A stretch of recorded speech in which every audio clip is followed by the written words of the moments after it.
Well, we're certainly excited to be back home and playing a great LSU football team. We know that they're young, but they've recruited so well. We know they're very talented. From what I understand, they're getting some of their players back and things of that nature. But we're excited for the game. I'm personally excited to be back to work and looking forward to seeing our football team this afternoon. First, we have Wilson Alexander, the Advocate.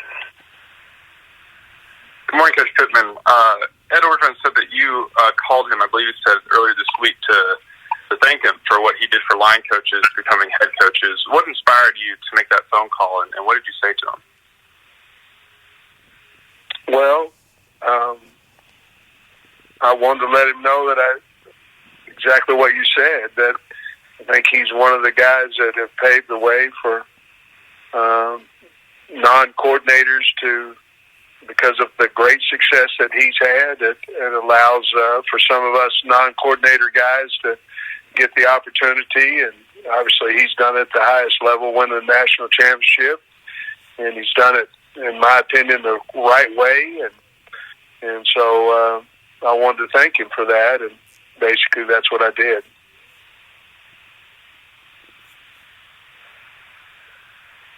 Next is Nate Allen. Sam, as far as your COVID situation, coming back, how are you feeling? But mainly also the team's COVID situation, just what's an end going into the game? Well, me personally, I'm fine. I feel good. I'm glad to be back to work. We've had some positives this week that certainly will affect our football team, but per numbers mandated by the SEC, we're still within that number ratio, and so we're looking forward to playing. Do you feel you have adequate depth? I mean, are there some key people you feel you'll be without? Mm-hmm. We've got an adequate number of people to play. Thank you. Next is Tom Murphy, the Arkansas Democrat-Gazette. Hey, Sam, I know you haven't been around the guys yet this week, but I'm wondering what sense you get from them of the importance of the LSU game being a trophy game, and what you recall of the 2014 game when the fans stormed the field and the players ran to get that. Well, I think every game's a big game for us. We're trying to establish our program, and obviously LSU is an outstanding program, and so we're looking forward to playing at home. Obviously, the trophy game has a little more incentive as well to it. So we're excited to do that. The 2014 game, I just remember what a great defense LSU had, and our defense played lights out, and I believe it was a 17-0 game if I'm correct. And so I don't know if that was the 14 or the 15. The 14, I think we beat them there 17-0. Then we went out there and fortunate enough to get a win at their place. But I remember it was a big deal, and the guys went over there and grabbed the trophy and all that kind of stuff. But certainly was glad to be a part of that. But it's 2020 now, so we'll have to figure out how to try to get the win this year. Yeah, you on track to make that walk with Barry Odom today, or how's that going? Absolutely. As soon as I get off this call, I'm headed that way.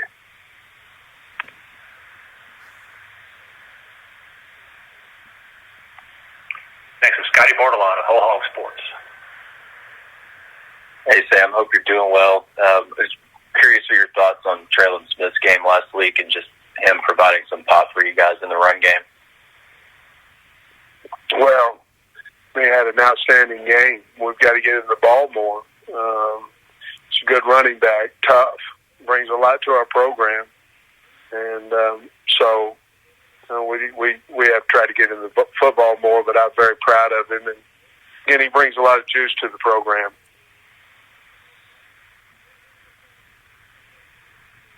Next is Eric Bloom of the Columbia Daily Tribune. Hey, Sam, what impressed you most about your time with Barry Odom since you brought him to Fayetteville from Columbia, Missouri?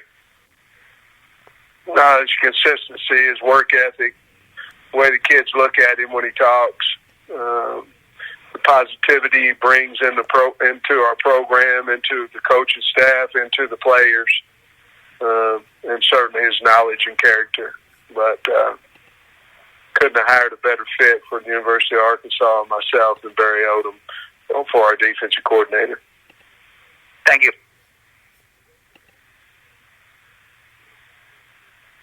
Next is Bob Holt from the Arkansas Democrat Gazette. Hey, Sam, how you doing? Hey, looking at LSU's stats, I guess it doesn't seem like these days anybody has a lot of punt and kickoff returns, but when they do, they sure go a long way. How concerning are, I guess, Stingley's averaging over 30 yards on punt returns and Palmer's averaging over 36 yards on kickoff returns? Yeah. Pretty much we need to kick it away from them or we need to kick it out, one or the other, because they have a great return team. They took them back for touchdowns this year, and certainly have a lot of speed. And they hit it when they get it. They hit it downhill on their return game. So certainly a big challenge for us on Saturday, and we have some ideas of how to combat that as well. And you mentioned that vegetable mixture you were drinking the other day. That's something new I hadn't heard about COVID. Is that something like a doctor suggested, or is that just something like Jamie said, hey, drink this, or how'd you come up with that? No, Jamil Walker, actually our strength coach, his wife, his fiance, made it for me, and I'm not positive all what was in it. I just trusted what was in it. There was a lot of vegetables, a little bit of honey, I believe. And it instantaneously, it made me feel better. Maybe that'll market that or something. I don't know. Okay, thanks. I'm glad you're feeling better. Thank you. Next is Steve Moulton, WZZN. Coach, certainly glad that you're back in the office and feeling better. Heading into this game in particular with LSU, is this a game in which maybe the kids are maybe a little too overhyped? How do you temper what they need to do game plan-wise, and what is a big rivalry game for you guys? You know, I don't think so. I think we pretty much approached every game the same, you know, and let the kids, what their mind thinks, let them go higher or stay the same of how we're approaching the game. Yeah, sure, it's a big game. It's a home game. You know, LSU playing for the boot and all those things. But we're trying to approach it just like we would any game, understanding that they're all very, very important. And with Bob asking about the vegetable mixture there, are you going to keep drinking it? I don't know. It's not the greatest tasting stuff in the world, but it did make me feel better. I did not drink it this morning, but I may have me a little half a glass at lunch. Thank you, Coach. Thank you. That's going to wrap you up today, Coach. Thank you. Thank you. First of all, I'd like to compliment Sam Pittman and his coaching staff. What a tremendous job they've done to turn this Arkansas team around. Outstanding coaching job, and compliment their players. The way they play, they're playing very hard. They're a good football team. It's going to be a challenge for us, but our guys are ready to play. We have most of our team back. We had a great practice yesterday, and I look forward to having a great practice today.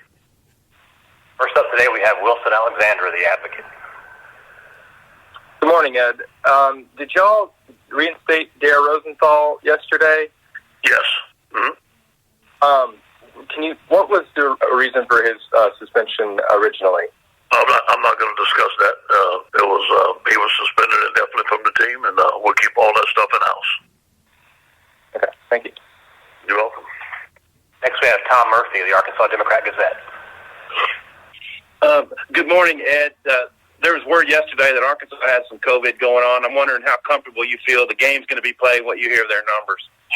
Yeah, I feel good. I haven't heard anything yet, so we're planning on playing. I feel that they're gonna want to play, and unless their numbers get so low. You know, our numbers got so low last week. It wasn't for the best health of the football team when we couldn't play. So I understand if their numbers get low, but I haven't heard anything.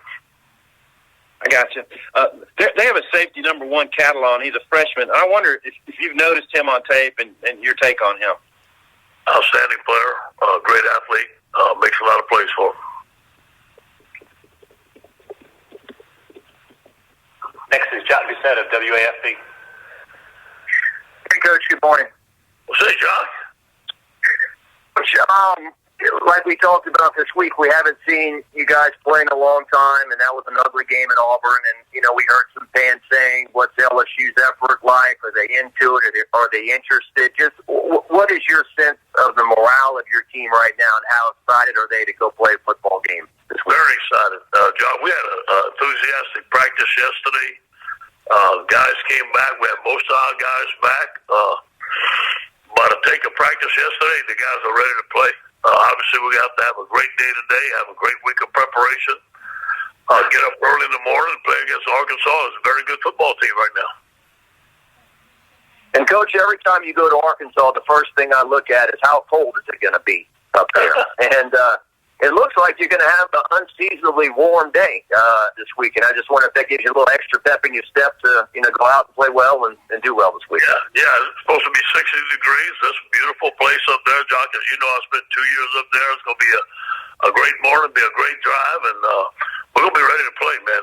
Arkansas is going to be ready to play. I know this is a game they look forward to, and LSU Arkansas is a big game. Thank you, Coach. All right. Bob Hole of the Arkansas Democrat Gazette. Hey, Ed, how you doing today? Well, great, Bob.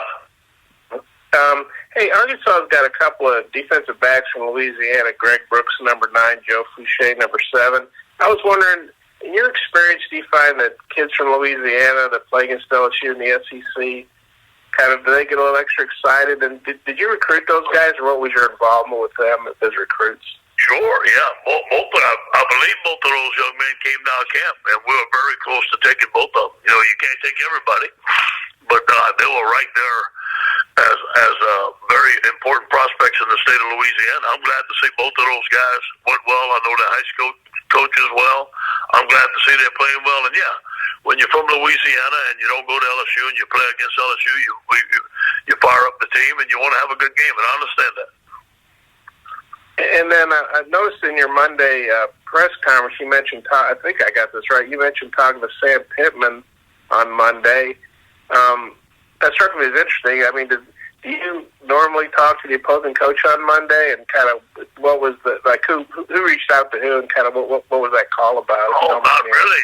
Here's what he wanted to tell me. Coach, thank you for paving the way for line coaches to become head coaches. And he had told me that in the SEC meeting. We talked about a couple of things. He wanted to know how COVID was. I said, we're fine. He said, okay, man, we're going to be ready to play. And I congratulated him on what a great job he was doing. That's about the extent of the conversation. Has a coach ever reached out to you like that, the week of a game? Not usually. Sometimes, but not usually. I rarely talk to any other coach in the SEC. But, maybe sometime Lane Kiffin and I may talk. But Coach Pittman and I, we're both line coaches, so I consider ourselves friends. And there's a mutual respect between he and I. Thanks. All right. Next we'll go to Nate Allen. Ed, just with the success you've had last year, just how have you kind of refocused on goals and for this team to have something to play for this year? Hey, first of all, good to hear from you, Nate. Hey, we got to take it one game at a time, man. We got a lot of football left. We got a young football team.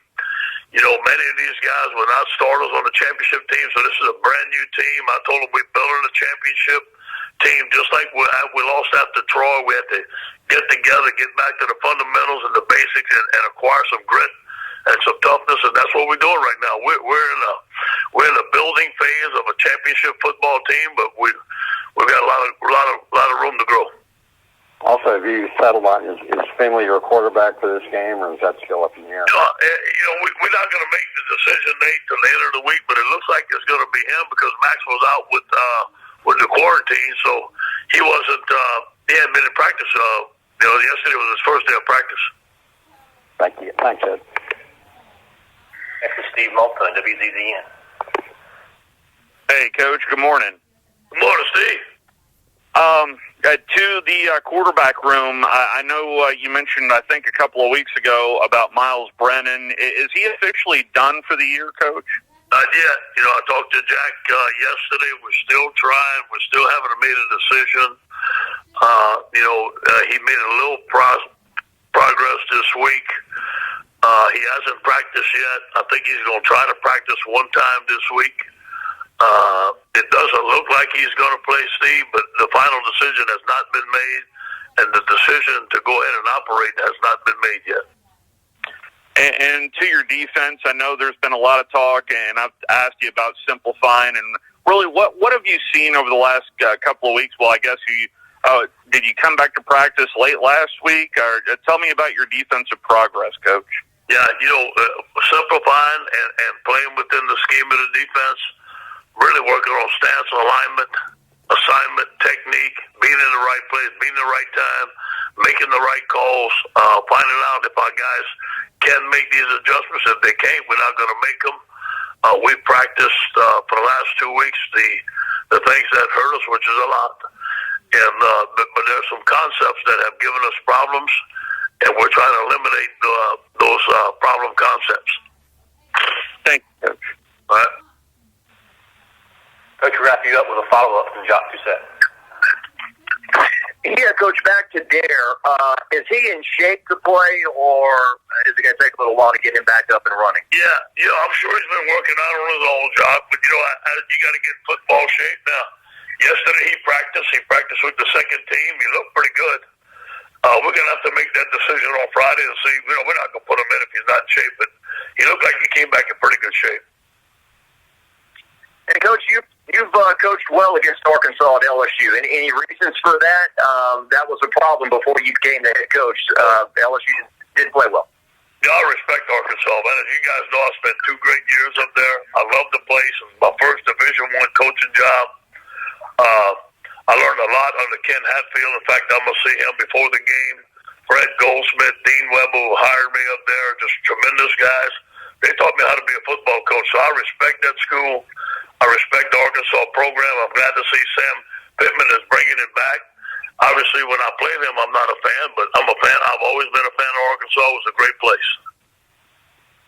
Thanks, Coach. You guys got it. Coach, thanks for your time today. All right.